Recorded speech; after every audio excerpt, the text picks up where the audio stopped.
नमस्कार मित्रांनो, मी जान्हवी मुकनाक. आपण बघत आहोत दिनांक 1 ते 3 मार्च पर्यंतचे करंट अफेअर्स. बघूया आपला पहिला टॉपिक.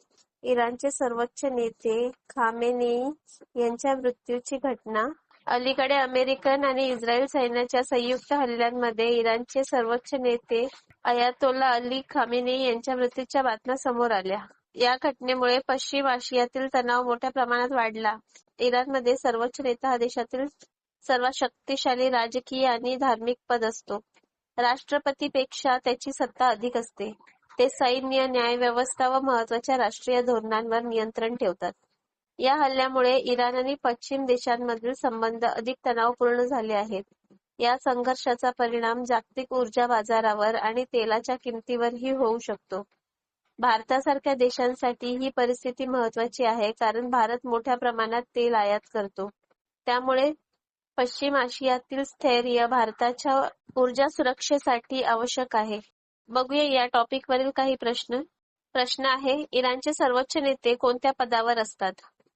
उत्तर आहे सर्वोच्च धार्मिक व राजकीय नेता. आपला पुढचा टॉपिक आहे स्टेट ऑफ होर्मुझ मध्ये तेल टँकरवरील हल्ले. स्टेट ऑफ होर्मुझ ही जगातील सर्वात महत्त्वाची समुद्री सामुद्रधुनी आहे. ती पर्शियन गल्फ आणि ओमानच्या आखाताला जोडते. जगातील सुमारे 20% तेल वाहतूक या मार्गातून होते. अलीकडे या भागात तेल टँकरवर हल्ले झाले, ज्यामध्ये 3 भारतीय खलाशांचा मृत्यू झाला आहे. या हल्ल्यामुळे जागतिक व्यापार आणि तेल पुरवठ्यावर परिणाम होण्याची शक्यता आहे. भारताच्या ऊर्जा सुरक्षतेसाठी हा मार्ग अत्यंत महत्त्वाचा आहे. भारत मोठ्या प्रमाणावर पश्चिम आशियातून तेल आयात करतो. त्यामुळे या भागातील तणाव वाढल्यास भारताला आर्थिक व ऊर्जा सुरक्षेचे आव्हान निर्माण होऊ शकते. समुद्री मार्गाची सुरक्षितता जगातील व्यापारासाठी अत्यंत आवश्यक आहे. बघूया आपण या टॉपिकच्या आधारित काही प्रश्न. स्टेट ऑफ होर्मुझ का महत्त्वाचे आहे? उत्तर आहे तेल वाहतूक मार्ग. जगातील मोठ्या प्रमाणात तेल निर्यात या सामुद्रधुनीतून होते.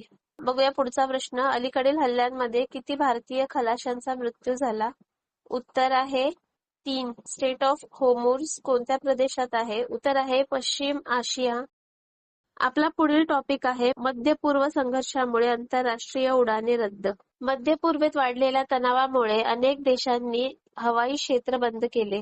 त्यामुळे जगभरातील 440 पेक्षा जास्त आंतरराष्ट्रीय उड्डाणे रद्द करण्यात आली आहेत. त्यामध्ये एअर इंडियाची सुमारे 50 उड्डाणे होती. हवाई क्षेत्र बंद झाल्यामुळे प्रवाशांना मोठ्या अडचणींचा सामना करावा लागला आहे. अनेक प्रवासी वेगवेगळ्या देशात अडकले. विमान कंपन्यांना मोठा आर्थिक तोटा सहन करावा लागला. हवाई वाहतूक ही जागतिक व्यापार आणि पर्यटनासाठी महत्त्वाची आहे. त्यामुळे संघर्षाच्या परिस्थितीत विमान वाहतुकीवर मोठा परिणाम होतो.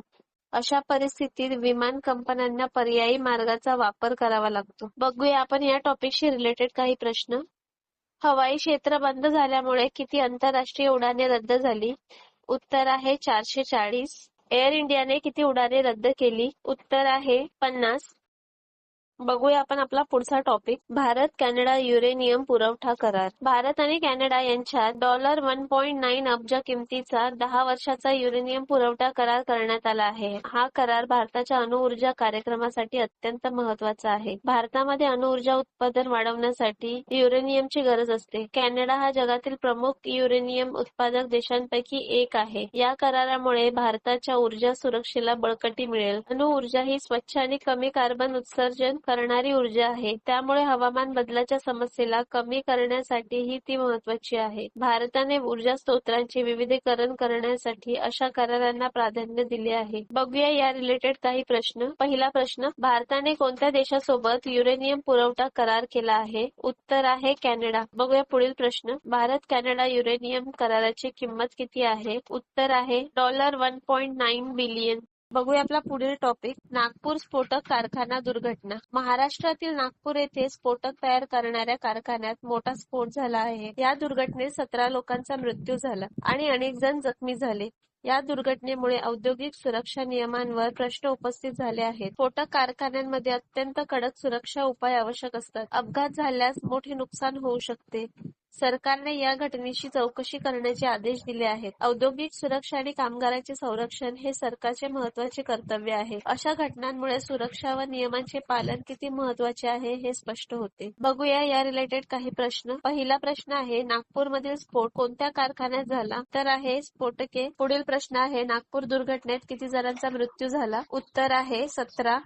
बघूया आपला पुढील टॉपिक, भारताचे जीएसटी महसूल वाढ. फेब्रुवारी महिन्यात भारताचा जीएसटी महसूल 1.83 लाख कोटी इतका नोंदवला गेला आहे. हा मागील वर्षाच्या तुलनेत 8.1% वाढ आहे. GST goods and services tax हा भारतातील अप्रत्यक्ष कर प्रणालीचा महत्त्वाचा भाग आहे. तो 1 जुलै 2017 पासून लागू झाला आहे. जीएसटी मुळे देशातील विविध कर एकत्रित करण्यात आले आहेत. यामुळे कर प्रणाली अधिक सोपी व पारदर्शक झाली. जीएसटी महसूल वाढणे म्हणजे अर्थव्यवस्थेची स्थिती सुधारत असल्याचे संकेत मिळतात. केंद्र आणि राज्य सरकारांना विकासासाठी आवश्यक निधी मिळतो. बघूया या रिलेटेड काही प्रश्न. प्रश्न पहिला, जीएसटी वाढ दर किती टक्के होता? उत्तर आहे 8.1%. पुढील प्रश्न आहे, जीएसटी संकलन फेब्रुवारी मध्ये किती झाले? उत्तर आहे 1.83 लाख कोटी. पुढील प्रश्न आहे, भारतात जीएसटी कोण गोळा करते? उत्तर आहे केंद्र व राज्य सरकार. बघूया आपला पुढचा topic, Pollachi junction railway station पुनर्विकास. तमिळनाडूमधील पोलाची जंक्शन रेल्वे स्टेशनचे आधुनिकीकरण करण्यात आले आहे.